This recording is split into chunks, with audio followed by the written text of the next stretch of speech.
Hi friends, இன்றைக்கி நம்ம கோவை சமையலில் சிவப்பு அவல் உப்புமா எப்படி பண்ணலான்னு சொல்லிட்டு பார்க்கலாமாங்க.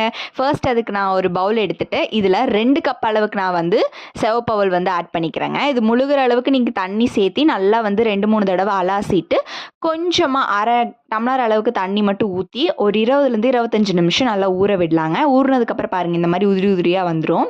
இப்போது கடாயில் எண்ணெய் சேர்த்துட்டு கடுகு நல்லா பொரிஞ்சதுக்கப்புறமா உளுத்தம்பருப்பு, கடலைப்பருப்பு, அப்புறம் அது நல்லா இது பண்ணதுக்கப்புறம் 2 வெங்காயம் நல்லா பொடியாக நறுக்குனது, பச்சை மிளகாய் தேவைக்கு தகுந்த அப்படி கருவேப்பிலை. காரம் வந்து பச்சை மிளகாய் தான் கொடுக்கும், ஸோ நீங்கள் வந்து நிறையாவே சேர்த்திக்கங்க.